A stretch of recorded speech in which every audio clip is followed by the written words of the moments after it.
And you are watching maths pirates. कैसे हो आप सब लोग? होपफुली बहुत अच्छे हो और बहुत अच्छे से अपनी स्टडी को कंटिन्यू कर रहे हो। तो जैसा कि आप लोग को पता है नवंबर और दिसंबर में आपके एग्जाम होने वाले हैं, तो उस बेस पे आपके एनसीईआरटी बुक तो अब तक खत्म हो जानी चाहिए। तो जिन बच्चों की एनसीईआरटी बुक खत्म नहीं हुई है, जिन्होंने उसको अभी तक छोड़ रखा है, तो उसको जल्दी से जल्दी कंप्लीट करें। और अगर किसी भी चैप्टर में डाउट है तो आपको पता है कि इस चैनल के ऊपर सारे चैप्टर्स 9th क्लास के सारे चैप्टर्स अपलोडेड है जो कि फर्स्ट टर्म में आएंगे, राइट। तो आप वहां से जाके आप चेक कर सकते हैं और चैप्टर नंबर 1 की एमसीक्यू सीरीज भी आपको वहां से मिल जाएगी और लिंक आपको डिस्क्रिप्शन बॉक्स में मिलेगा, तो आप वहां से उसको चेक कर सकते हो। आज आप सबकी डिमांड के ऊपर चैप्टर नंबर 7 के एमसीक्यूज को लेके आई हूँ मैं। होपफुली आपको वीडियो बहुत अच्छी लगेगी क्योंकि इसके अंदर बहुत सारे इंपॉर्टेंट क्वेश्चंस हैं। और जैसा कि आपको मैंने पहले भी बताया था कि जब हमने पहले एमसीक्यू सीरीज को डिस्कस किया था चैप्टर नंबर 1 की, कि यहाँ पे आपको सिर्फ एमसीक्यूज का ये नहीं मिलेगा कि ये इसका आंसर ये है, इसका आंसर ये नहीं, आपको उसका पूरा जो उसका बेसिक है वो समझाऊंगी वहां पे मैं आपको, ताकि आपको उससे रिलेटेड अगर और कुछ भी क्वेश्चंस मिल जाए तो आपको कोई भी डाउट ना हो। और जैसा कि आपको पता है NCERT exemplar is the best book for your exam. ये एग्जाम के लिए बहुत अच्छी बुक है।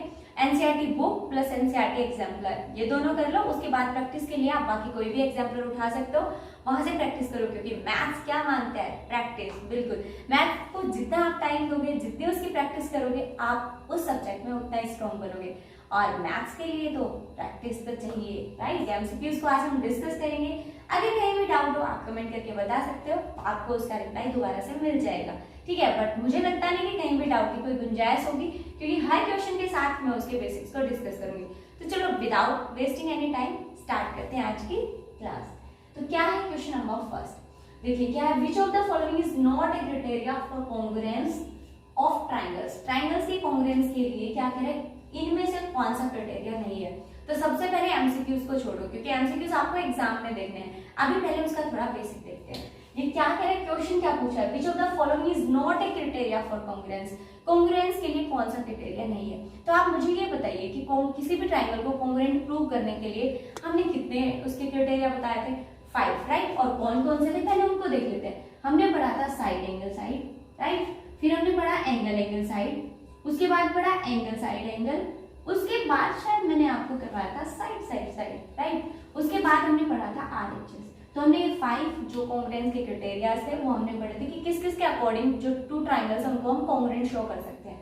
फर्स्ट था side angle side, angle angle side, angle side angle, तीनों साइड्स और एक आरएचएस। अब आरएचएस को राइट हैंड साइड मत पढ़ना, पहले भी बता चुकी हूँ। आरएचएस मतलब राइट एंगल, हाइपोटेन्यूज और साइड, ठीक है। तो इसके अंदर ये तीन होंगे। ज्यादा डिटेल में नहीं बताऊंगी क्योंकि ऑलरेडी हम चैप्टर में डिस्कस कर चुके हैं, और अगर यहाँ ज्यादा डिटेल में बता दे तो फिर ये क्लास बहुत लंबी हो जाएगी, जबकि एमसीक्यूज थोड़े से हैं तो पहले उनको डिस्कस कर लेते हैं। देखिए तो ये कह रहे हैं कि ये पांचों हमने पढ़े थे। अब कह रहे हैं इसमें से which is not a criteria, कौन सा नहीं है? तो भाई साइड एंगल साइड तो होता है, एंगल साइड एंगल भी होता है। होता है क्या? साइड साइड एंगल हमने पढ़ा था?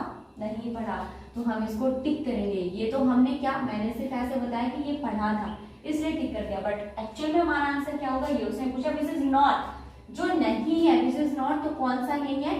साइड साइड साइड एंगल का कोई क्राइटेरिया नहीं होता कॉन्ग्रुएंस ऑफ ट्राइंगल्स के लिए, ठीक है। तो भाई हो गया हमारा आंसर। तो आपको रटना नहीं है किसी भी चीज को कि बस ये वाला हमने देखा और इसको टिक कर दिया।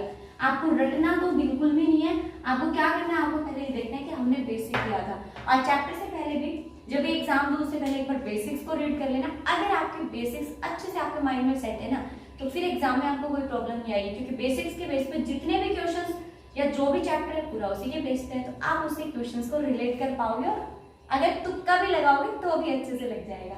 बाकी ऐसी नौबत आनी नहीं चाहिए कि आपको तुक्के की जरूरत पड़े, क्योंकि मेहनत करो एग्जाम अच्छे से होगा। नेक्स्ट देखिए, if A B equals to Q R, B C equals to P R and C A equals to P Q, हमें ये गिवन है। कह रहा देन इनमें से कौन सा ऑप्शन करेक्ट है? कह रहा है ए बी क्यू आर के इक्वल है, बी सी पी आर के इक्वल है, सी ए पी क्यू के इक्वल है। तो इनमें से बताओ कौन सी 2 ट्राइंगल्स कॉन्ग्रुएंट है? तो उसके लिए क्या करते हैं, हम पहले ट्राइंगल्स को बना लेते हैं। बना लिया। अब मैंने आपको बताया था अगर 2 ट्राइंगल्स कॉन्ग्रुएंट है देन बाय सीपीसीटी हम क्या बोलते हैं? सीपीसीटी क्या होता है? Corresponding parts of congruent triangles. एक जो कॉन्ग्रुएंट ट्राइंगल्स है उसके कोरस्पॉन्डिंग पार्ट्स क्या होते हैं? इक्वल होते हैं। तो अब यहाँ पे देखते हैं, क्योंकि कोरस्पॉन्डिंग पार्ट्स इक्वल होंगे तो हमें कह रहा है A B equals to P Q. तो अगर मैं इसको ए बी मानूं तो ये क्यू आर होगा, बिल्कुल होगा। ये कह रहा है ए बी इक्वल है क्यू आर, तो एक जैसे कोरस्पॉन्डिंग मींस जो एक जैसे है, तो ये वाली साइड इसकी इक्वल आएगी। नेक्स्ट कह रहा है B C equals to P R, जो बी सी है, बी सी किसके इक्वल है, पी आर के, तो ये पी आर हो गया भाई, B C equals to P R, right. And C equals to P Q, then C equals to P Q, correct, okay. तो अब हमें ट्राइंगल्स तो मिल गए, उसकी साइड्स में मिल गई कि कौन से साइड किसके इक्वल है, ये इसके इक्वल है, ये वाली साइड इसके इक्वल है और ये वाली साइड इसके इक्वल है। अब हमें बताना है ट्राइंगल के नाम क्या है, क्योंकि ट्राइंगल उसी अकॉर्डिंग होगी। तो आप फर्स्ट देखते हैं, फर्स्ट क्या कह रहा है, ए बी सी। अगर ए बी सी ऐसे पढ़ रही हूँ तो मैं क्यू आर पी पढ़ूंगी, क्या ये क्यू आर पी है, नहीं कह रहा है पी क्यू आर है।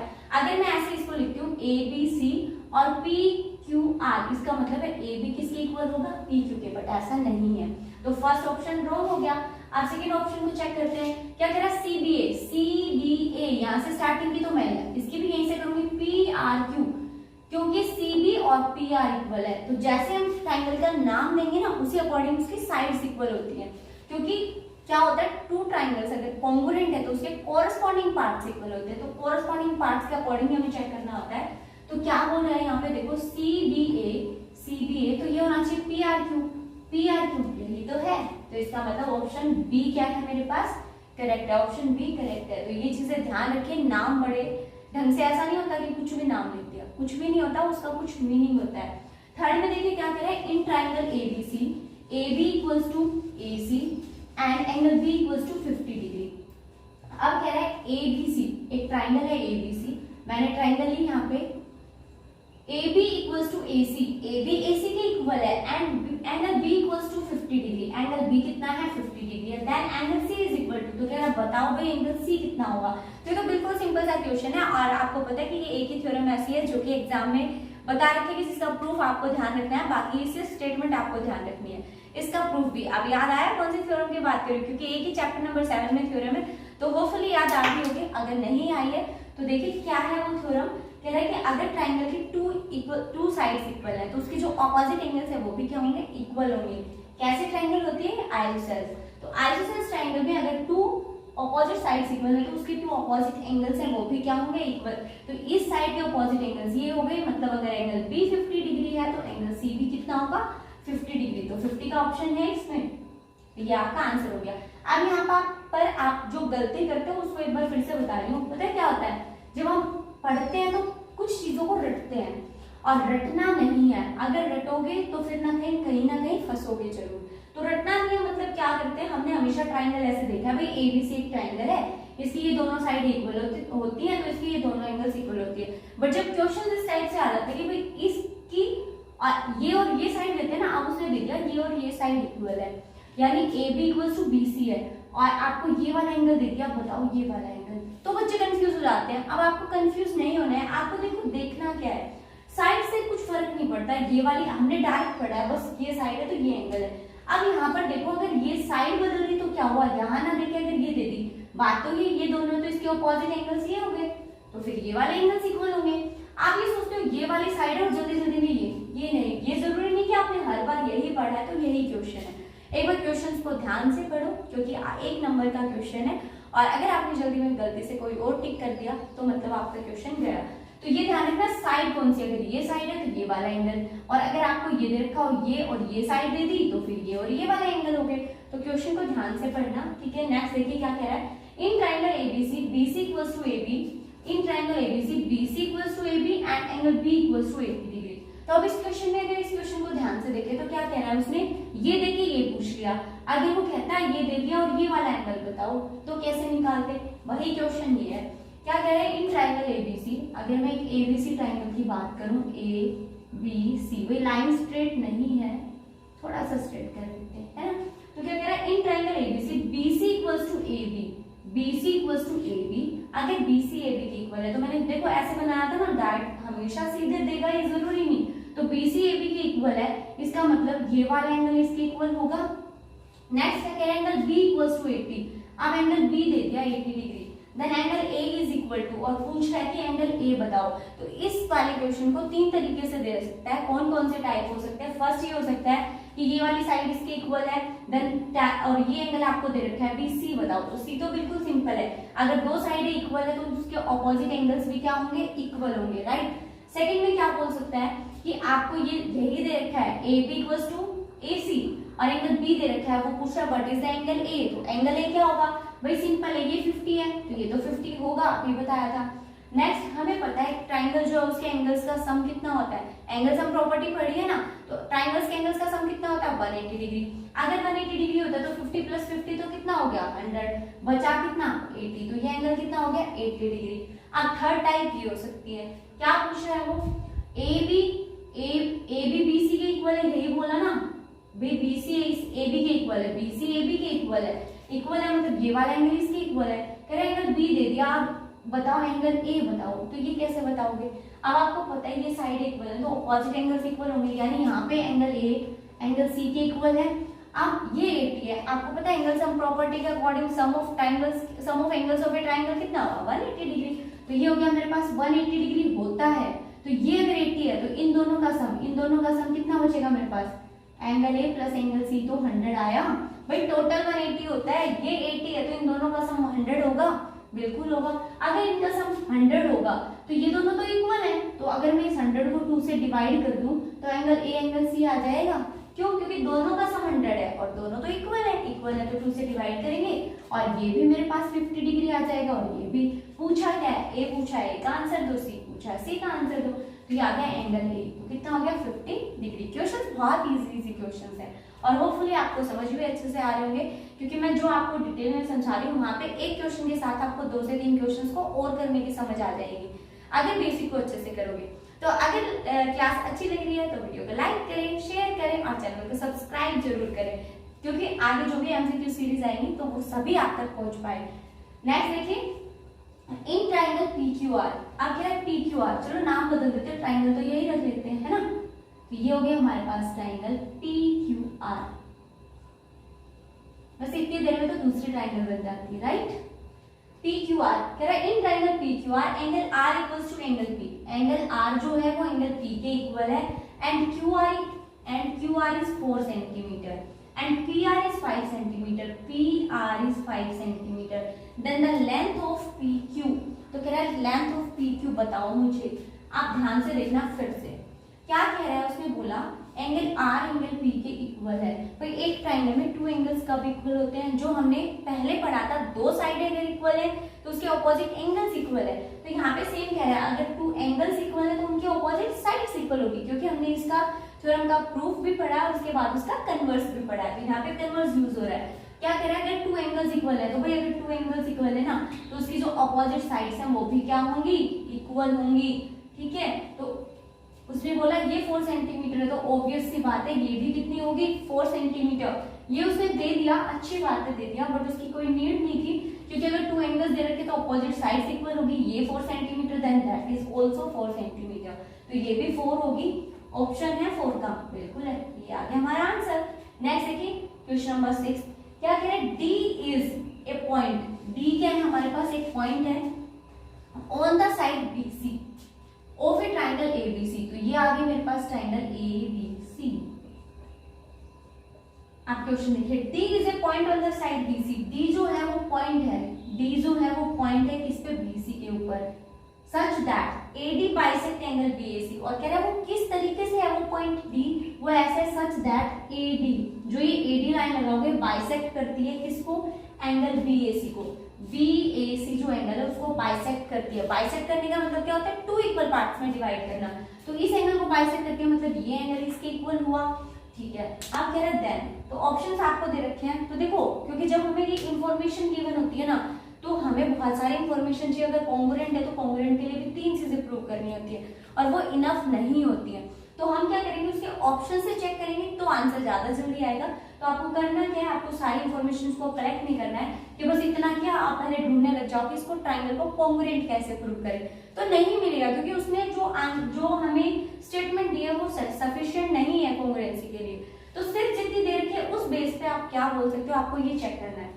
तो फर्स्ट में कह रहा है BD इक्वल्स टू CD। कि भाई ये जो BD है ना ये CD के इक्वल है। कैसे इक्वल है, हमें उसने बोला कि D is the mid point, या फिर उसने बोला हो कि ये इक्विलेटरल ट्रायंगल है या आइसोसेलेस ट्रायंगल है, ऐसा तो कुछ भी नहीं बोला। तो फिर हम कैसे बोल सकते हैं कि भाई साइड एंगल्स को बाइसेक्ट करिए, बट ये साइड बाइसेक्ट है ऐसा तो पता नहीं। तो फर्स्ट ऑप्शन तो हो ही नहीं सकता। सेकंड देखते हैं क्या कह रहा है, BA is greater than BD। BA तो ये है और ग्रेटर देन BD, भाई ये तो ऑब्वियस सी बात है, दिख रहा है ना आपको, BA क्या है, ग्रेटर देन BD। और सिर्फ दिखने से काम नहीं चलता कि आप सोचो कि सिर्फ दिख रहा है इसलिए, नहीं, हमने जो ट्रायंगल है उसकी कॉन्ग्रुएंसी को, उसकी जो इनइक्वालिटीज थी साइड से रिलेटेड वो पढ़ी थी। क्या वो कहती है AB प्लस जो इनइक्वालिटी है वो क्या होती है, AB plus BC is greater than AC, कि जो दो ट्रायंगल की जो टू साइड्स होती है उनका जो सम होता है वो थर्ड साइड से ग्रेटर होता है हमेशा, ठीक है। और सेकंड हमने पढ़ा है कि अगर इससे काम ना चले तो सेकंड आ जाता है AB minus BC is less than AC। मतलब समझो मतलब क्या कह रहा है, वो कह रहा है AB अगर टू साइड्स हैं, एक ट्रायंगल की टू साइड्स हैं, तो वो जो थर्ड साइड है उससे हमेशा उन दोनों का सम हमेशा ग्रेटर होगा। लेकिन अगर उनके डिफरेंस की बात करें तो टू साइड्स का जो डिफरेंस होगा वो हमेशा जो साइड है उससे छोटा होगा, या फिर ये बोल सकते हो कि जो टू साइड्स का डिफरेंस है उससे हमेशा थर्ड साइड क्या होगी, ग्रेटर होगी। तो अब ये तो टू साइड्स हैं, ये एक साइड थी आपके पास, तब तक तो ठीक है। अब हम बता सकते हो, वो कह रहे हैं ये तो AB है और ये तो हाफ हो गई ना भाई, अब इधर देखें तो ट्रायंगल ही डिवाइड हो गई।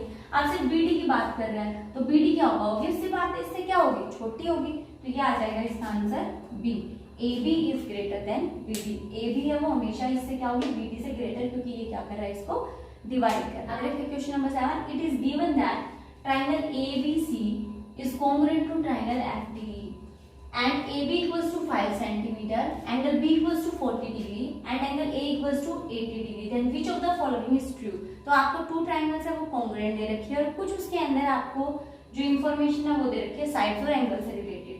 अब क्या है, उस इन्फॉर्मेशन के अकॉर्डिंग आपको ये बताना है then which of the following is true, कि इनमें से कौन सी जो और इन्फॉर्मेशन है वो करेक्ट है।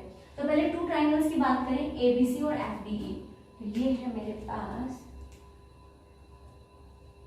ABC और ये हम ले लेते हैं FD और E, ठीक है। क्या क्या दे रखा है, AB 5 सेंटीमीटर, AB है वो 5 सेंटीमीटर है, एंगल B है वो 40 डिग्री है और एंगल A है वो है 80 डिग्री, ये है मेरे पास 80 डिग्री, ठीक है। Then which of the following is true. तो अब देखो, अगर मुझे ट्रायंगल कॉन्ग्रुएंट दे रखे हैं दोनों, अगर दोनों ट्रायंगल्स कॉन्ग्रुएंट दे रखे हैं तो क्या बोल सकते हैं कि भाई कॉन्ग्रुएंट ट्रायंगल्स के अकॉर्डिंग बाय CP/CT यानी corresponding parts of congruent triangle से इन दोनों के जो पार्ट्स हैं वो इक्वल होंगे, क्योंकि दोनों कैसे कॉन्ग्रुएंट। तो अगर एंगल A 80 है तो एंगल FB 80 होगा। अगर ये 5 है AB तो जो CD है वो भी कितनी होगी, 5, यहाँ पर C लगा देते हैं, ये D। तो ये कह रहे हैं अगर AB 5 है तो DF भी कितनी होगी, 5 होगी। अगर एंगल B 40 है तो एंगल D भी कितना होगा, 40 डिग्री। अब बस जितना दे रखा है उतना लिखो, उससे ज्यादा लिखने की जरूरत नहीं है, जो हमें सफिशिएंट होगा वो देख लेंगे, क्योंकि साइड से जितना दे रखा है इसके अलावा दे नहीं रखी तो खुद से निकाल नहीं सकते। हाँ, एंगल जरूर निकाल सकते हैं, अगर एक ट्रायंगल के टू एंगल दे रखे तो थर्ड एंगल पता चल जाएगा, अगर जरूरत पड़ेगी तो निकाल लेंगे, अदरवाइज रहने दो। अभी बस जितना दे रखा है उतना किया हमने। अब क्या कह रहा है, ऑप्शन ए देखो क्या कह रहे हैं, DF equals to 5 centimetre, DF 5 centimetre है, बिल्कुल है। एंगल F इक्वल्स टू 60, भाई एंगल F 60 कैसे होगा, जब एंगल A 80 डिग्री है तो ऑब्वियसली बात है एंगल F भी कितना होगा, 80 डिग्री होगा, बट ये तो कह रहा है 60, तो ऑप्शन ए तो आएगा नहीं। सेकंड में देखो क्या कहता है, DF equals to 5 centimetre, DF 5 है, angle E equals to 60, angle E 60 है, हमें तो पता नहीं, तो एक बार एंगल तो मैंने बोला था फाइंड कर सकते हैं, फाइंड कर लो। एंगल FD दे रखा है तो 80 प्लस 40 कितना हो गया, 120। एंगल F 80 डिग्री है, एंगल D 40 डिग्री है, तो दोनों का टोटल करेंगे 120 डिग्री। ट्रायंगल्स के एंगल का सम होता कितना है, 180, तो ये कितना आ गया हमारे पास, 80 प्लस 40 120, तो 120 और 60 बच गया, हो गया टोटल 180। तो एंगल E कितना है, 60, तो ये इंफॉर्मेशन तो ठीक है, तो ये स्टेटमेंट बिल्कुल करेक्ट है। क्या करें, DF 5 सेंटीमीटर है एंड एंगल E कितना है, 60 डिग्री, ठीक है। नेक्स्ट देखिए, two sides of a triangle are of length, आपको लेंथ दे रखी है, देखिए एक बार क्यों, देखो क्या कह रहा है, to sides of a triangle of A length this and this centimetre, of length of the third side of the triangle can not be. तो एक ट्राइंगल आपको दे रखी है, उसकी दो साइडें दे रखी है, एक कह रहा है 5 सेंटीमीटर और दूसरा कह रहा है 1.5 है भाई, यहाँ पे 1.5 मिट गया ये और ये 5 है। तो कह रहा है ये दो साइडें आपको दे रखी है। तो कह रहा है length of the third side, जो ट्राइंगल की तीसरी साइड है, कैन नॉट बी, ये नहीं पूछा क्या हो सकती है, उसने पूछा कैन नॉट बी, क्या नहीं हो सकती। तो एक बार जब क्वेश्चन को रीड करो तो इस चीज का जरूर ध्यान दे लेना कि वो कैन नॉट और कैन क्या है, क्योंकि अक्सर हम गलती करते हैं। क्या गलतियां करते हैं, हमें लगता है हम सीधी स्टेटमेंट ज्यादा, हम सीधी बातों को जल्दी कुछ सुनते हैं ना बाहर की बातें, तो भी कान में डायरेक्ट जो होती है ना गलत चीजें वो जल्दी पड़ती हैं, या फिर जो हमें हमेशा सुनते रहते हैं ना वही चीजें सुनेंगी। ऐसा नहीं है कि उसने कुछ अलग से बोला, क्योंकि ध्यान नहीं देते। तो वही चीजें आपको ध्यान देना है। क्या कह रहा है, तो third side of triangle can not be, तो आंसर को ध्यान से समझना है और फिर आंसर करना है। क्या कह रहे, दो ट्राइंगल्स की साइड दे रखी है। तो मैंने आपको ट्राइंगल्स की साइड्स की इनइक्वालिटीज बताई थी, क्या कि अगर दो साइडें हैं तो वो हमेशा उनका सम क्या होगा, तीसरी side A B B C greater होगा किससे, ए सी। यही नहीं है, आप इनको चेंज कर सकते हो। ए बी ए सी लिखोगे तो यहाँ बी सी आ जाएगा, ए सी बी सी लिखोगे तो यहाँ ए बी आ जाएगा। मतलब कोई भी टू ट्राइंगल्स का सम, सॉरी साइड का सम, एक ट्राइंगल की किन्हीं भी टू साइड्स का सम थर्ड साइड से हमेशा क्या होता है, ग्रेटर होता है। तो यहाँ पे कह रहा है 5, ये है 1.5, तो भाई दोनों को ऐड करना, 1.5 तो कितना हो गया 6.5, तो ये सम ग्रेटर होगा थर्ड साइड से। तो थर्ड साइड से तो देखो, थर्ड साइड में से अगर कोई भी होगी तो उनसे तो सबसे ही ग्रेटर है, तो ऑप्शन तो इसके अकॉर्डिंग चूज नहीं कर सकते भाई, सबसे ग्रेटर है ना सम। तो अब इनमें कैसे चूज करोगे कि कौन सी साइड है, ऐसा तो नहीं कर सकते, और कौन सी नहीं है ये भी नहीं बता सकते। तो अब हम सेकंड प्रॉपर्टी देखेंगे। सेकंड में क्या कहता है, अगर दोनों का डिफरेंस किया जाए ना तो डिफरेंस छोटा होता है साइड से, या फिर आप बोल सकते हो, क्या बोल सकते हो, आप बोल सकते हो कि जो साइड है ना थर्ड साइड वो क्या होगी, उनके डिफरेंस से ग्रेटर होगी। तो डिफरेंस कर लो, 5 माइनस 1.5 3.5 आया। क्या कह रहा है कि जो थर्ड साइड है वो दोनों के डिफरेंस से बड़ी होगी, तो दोनों का डिफरेंस कितना आया 3.5, यानी जो साइड होगी वो 3.5 से क्या होगी, बड़ी। तो अब देखना इसमें ये भी बड़ी है, 3.5 से बड़ा नंबर है, ये भी लेंथ बड़ी है और ये भी, तो ये तो साइडें होंगी ट्रायंगल की, कौन सी छोटी है 3.5, तो इसका मतलब ये साइड नहीं हो सकती। उसने यही तो पूछा can not be, so these sides can be but this is can not be, ये नहीं हो सकती, तो ये साइड नहीं हो सकती, तो ये ऑप्शन हो गया इसका डी। नेक्स्ट देखिए question number 9, in triangle PQR if angle R equals to Q। देखो क्या है, इन ट्रायंगल PQR, तो ये ट्रायंगल है PQR मेरे पास, क्या कह रहा है, angle R is greater than angle R, और ये एंगल Q की बात कर रहा है। तो ध्यान से देखना क्या है, एंगल R है वो एंगल Q से ग्रेटर है, ये वाला एंगल बड़ा है। तो अब कह रहा है देन बताओ भाई इसकी साइड्स के बारे में बताओ। तो हमने ये जब चैप्टर पढ़ा था उसकी जो थ्योरम्स है, वैसे ये एग्जाम में नहीं है, इनइक्वालिटी शुरुआत थी, बट ये क्वेश्चन देखो एक बार ध्यान से, एक दो क्वेश्चन इस टाइप के हैं जो कि हाँ वो चैप्टर से रिलेटेड है, बट वो इनइक्वालिटीज नहीं की थी हमने। तो क्या कह रहा है, अगर हम एंगल की बात करें तो जो ग्रेटर एंगल होता है ना उसकी जो ऑपोजिट साइड होती है वो हमेशा ग्रेटर होती है। जो ग्रेटर एंगल है, जो भी एंगल अगर ट्रायंगल में दे रखा है, तो जो ग्रेटेस्ट एंगल है उसके साइड सामने की जो साइड है वही लॉन्गेस्ट होती है, ठीक है। तो हमने पढ़ा था, वैसे भी देखो जब हम ये पढ़ते हैं ना, ये वाली क्या है, ये राइट एंगल, तो ये राइट एंगल ट्रायंगल है ABC। अगर राइट एंगल ट्रायंगल ये तो सबने पढ़ रखे बाय पाइथागोरस थ्योरम, हम क्या बोलते हैं, ये परपेंडिकुलर है, ये बेस है और ये हाइपोटेन्यूज है। तो ये बेस का स्केयर प्लस परपेंडिकुलर का स्केयर इक्वल्स टू हाइपोटेन्यूज, ये तो हमने पढ़ा बाय पाइथागोरस। बट यहाँ पे देखो एंगल 90 डिग्री है, सबसे बड़ा है भाई, ये तो कोई भी दोनों का सम 90 होगा, क्योंकि ट्रायंगल के एंगल्स कितने होते हैं 180, और ये ऑलरेडी 90 है तो उससे छोटा हुआ, तो ये सबसे बड़ा एंगल हुआ, और इसके सामने की जो साइड है वो सबसे लॉन्गेस्ट होती है। तो वही चीज यहाँ पे, अगर एंगल R एंगल Q से ग्रेटर है तो इसके जो सामने की साइड है वो लॉन्गेस्ट होगी, तो यानी PQ क्या होगी, सबसे बड़ी होगी, मतलब ये क्या हो गई, बड़ी साइड। तो देखो ऑप्शन ऐसे कुछ हैं, ए में कह रहा है QR is greater than PR, QR है वो PR से ग्रेटर होगी, इसका तो कोई लिंक ही नहीं है। नेक्स्ट कह रहा है अगर मैं यहाँ की बात करूँ तो ये तो PQ है ना, तो कह रहा है PQ है वो ग्रेटर होगी किससे, PR से, होगी भाई क्योंकि ये एंगल बड़ा है तो इसके ये वाली साइड बड़ी होगी, तो ऑप्शन क्या आ जाएगा इसका, बी ऑप्शन आ जाएगा। नेक्स्ट देखिए क्वेश्चन नंबर 10 में, इन ट्रायंगल्स ABC एंड PQR, तो ABC और PQR ट्रायंगल की बात हम यहाँ पे कर रहे हैं, टू ट्रायंगल्स हैं उनकी बातें यहाँ पे हो रही है। तो देखो पहले दोनों ट्रायंगल्स को बना लेते हैं, फिर क्वेश्चंस को सोल्व करते हैं। In triangle ABC, ABC and PQR।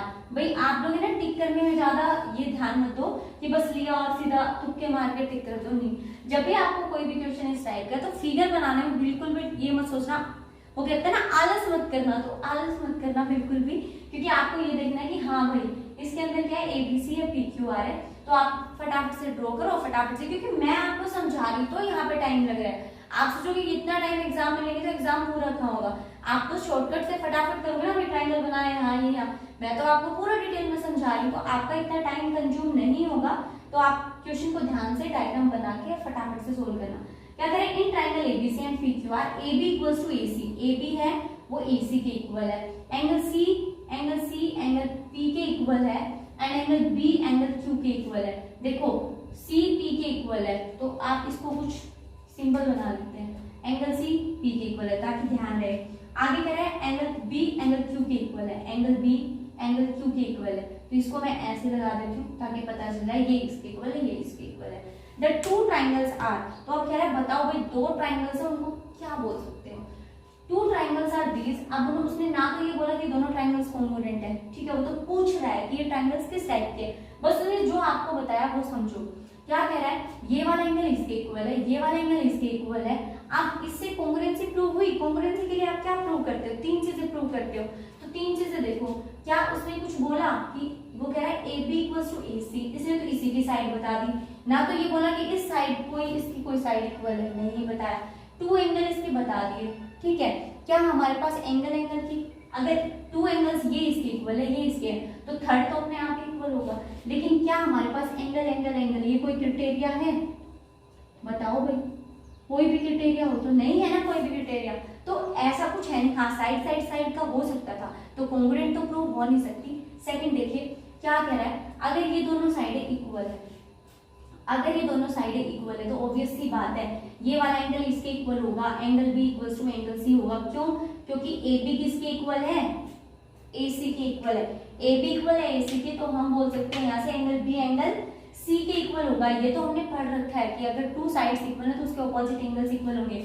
आप एंगल C इसके इक्वल है, एंगल B इसके इक्वल है, मतलब ये दोनों एंगल्स, अगर ये दोनों एंगल्स इक्वल है, ऑब्वियसली देखो ये दोनों साइड इक्वल है तो ये दोनों एंगल इक्वल है, इससे रिलेट कर रहा है इसको, इससे रिलेट कर रहा है। जब ये दोनों एंगल्स हम प्रूव कर चुके हैं इक्वल है, तो हम यहाँ से ये भी तो लिख सकते हैं एंगल P एंगल Q के इक्वल है, लिख सकते हैं।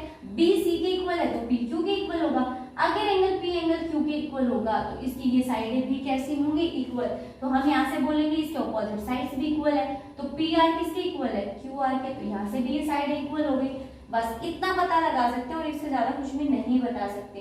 अब इसके ऑप्शंस को चेक कर लेते हैं, ऑप्शंस क्या है। तो फर्स्ट ऑप्शन में कह रहा है आइसोसेल्स, हाँ भाई आइसोसेल्स तो है, ये वाले ट्रायंगल भी आइसोसेल्स है और ये वाले भी है, बट नॉट कॉन्ग्रुएंट, लेकिन कॉन्ग्रुएंट नहीं है, क्योंकि कॉन्ग्रुएंट के लिए तीन कंडीशन चाहिए और वो हमारे पास नहीं है, ठीक है। तो फर्स्ट तो ठीक है, फर्स्ट ठीक है, तो दूसरा लिखने की जरूरत ही नहीं, क्योंकि दूसरे में कह रहा है आइसोसेल्स है एंड कॉन्ग्रुएंट भी है, बट कॉन्ग्रुएंट तो है नहीं। थर्ड में कह रहा है कॉन्ग्रुएंट है बट आइसोसेल्स नहीं है, कहाँ है, कॉन्ग्रुएंट नहीं है, नाइदर कॉन्ग्रुएंट नॉर, तो ये भी ऑप्शन गलत है। तो हमारा ऑप्शन ए करेक्ट है। क्या है भाई, ट्रायंगल्स, दोनों ट्रायंगल्स सिर्फ और सिर्फ आइसोसेल्स से कॉन्ग्रुएंट नहीं है। तो हम एनसीईआरटी के क्वेश्चंस को, जो एग्जाम्पल है उसके क्वेश्चंस को डिस्कस कर रहे थे, बाकी और क्वेश्चंस आपकी प्रैक्टिस के लिए जरूर लेके आऊंगी। देखिए क्या है question, in triangle ABC and DEF, in triangle ABC and DEF, AB equals to FD, ध्यान से देखिएगा भाई, and angle A equals to angle D। Question को देखिए, then the two triangles will be congruent by side axiom if, और options हमें दे रखे हैं, BC इक्वल है EF के, AC इक्वल है DE के, एंड AC इक्वल है EF के, और ऑप्शन डी है आपके पास BC इक्वल है DE के। तो अब क्वेश्चन को ध्यान से पढ़िए और इसका आंसर दीजिए। क्या करेंगे, triangle ABC and DEF, ABC हमने बनाई ट्रायंगल ABC और ये बना दी मैंने DEF, 2 ट्राइंगल्स बना दी। क्या कह रहे हैं, in triangle this A B equals to F D, A B है वो एफ और डी के इक्वल है, and angle A equals to angle D, angle A है वो डी के इक्वल है। नेक्स्ट कह रहा है the 2 triangles will be congruent by side angle side, कह रहे जो 2 ट्राइंगल्स है वो कॉन्ग्रुएंट होगी कौन सी, एकदम से साइड एंगल साइड। साइड ऐसे इसका मतलब क्या है, साइड एंगल साइड, ये तीनों चीजें होनी चाहिए इसमें। तो कह रहे हैं कि इनमें से कौन सी एक चीज इक्वल होगी, ये इसके अंदर ट्रू हो जाएगा। देखो अगर ये साइड है तो ये साइड है, मतलब ट्राइंगल को समझने की कोशिश करो। ये अगर मैं इसको ऐसे बना देती ए बी सी, ऐसे बनाती, वैसे उसने तो बोला है ए बी सी, तो मैंने सीधे बना दी। अब वो इसको इसके इक्वल बता रहा है। एक्चुअल में अगर मैं ये बोलूं ए बी, तो ये बोलेगा ए बी डी एफ के इक्वल है, तो मैं इसको यहाँ से हटा दूं। क्वेश्चन समझ में आया? क्योंकि देखो सीधे से ये होता है, जब हमें दिया जाता है तो हम ऐसे बनाते हैं ए बी सी। आप क्वेश्चन को समझो, ए बी सी ऐसे है, तो ए बी इक्वल्स यहाँ बना देती हूँ मैं A B C, A B equals to D F है, A B equals to F D या डी एफ बोल सकते हो। एंगल ए एंगल डी के इक्वल है। अब कॉन्ग्रुएंट के लिए क्या होगी, साइड एंगल साइड, तो साइड एंगल साइड, ऐसे तो नहीं पढ़ोगे ना, एंगल साइड एंगल, जो बोल रहा है उसके अकॉर्डिंग पढ़ रहे हैं। साइड फिर एंगल आया, तो मतलब ये वाली साइड चाहिए हमें। अब ये वाली साइड अगर इक्वल होगी तो ट्राइंगल कैसे हो जाएगी, कॉन्ग्रुएंट। यही तो कह रहा है the 2 triangles will be congruent, congruent होगी अगर इनमें से क्या, तो अब होना चाहिए भाई डी एफ और ए सी को इक्वल होना चाहिए। ऐसा कोई ऑप्शन है इसके अंदर? देखो डी ई ए सी, ये तो कह रहा है बी सी ई एफ के इक्वल, ये तो बात ही नहीं हो रही क्योंकि ये तो बहुत दूर पड़ गई। हमें तो साइड एंगल साइड चाहिए, साइड एंगल साइड, तो ये वाली चाहिए, यानी ए सी और डी ई चाहिए। ये रहा ए सी इक्वल्स टू डी ई, तो इसका क्या हो जाएगा, ऑप्शन बी इसका करेक्ट ऑप्शन होगा। एक्सरसाइज 7.1 के एमसीक्यूज क्वेश्चन एग्जाम्पलर के, एनसीईआरटी एग्जाम्पलर के, तो होपफुली आपको अच्छे से समझ आ गए होंगे, किसी भी क्वेश्चन में कोई डाउट नहीं रहा होगा। अगर फिर भी कोई डाउट है तो कमेंट करके जरूर बताएं, क्योंकि कमेंट करोगे तभी आपको इसका सॉल्यूशन मिल पाएगा। और कहते हैं ना कि जो क्वेश्चन समझ नहीं आ रहा उसको लेके नहीं बैठना, उसको समझना है, चाहे किसी से आसपास में समझो या फिर कमेंट करो, आपको मैं उसका आंसर दोबारा से बता दूंगी, ठीक है, उसका सॉल्यूशन आपको मिल जाएगा। तो आज के लिए बस इतना ही। नेक्स्ट क्लास में जो नेक्स्ट चैप्टर है उसको डिस्कस करेंगे, उसके एमसीक्यूज को डिस्कस करेंगे, या फिर इसके कुछ और एक्स्ट्रा एमसीक्यूज मैं लेके आऊंगी प्रैक्टिस के लिए। तो तब तक के लिए वेट करें और वीडियो को लाइक करें, शेयर करें, चैनल को सब्सक्राइब करें। पढ़ते रहें, बढ़ते रहें।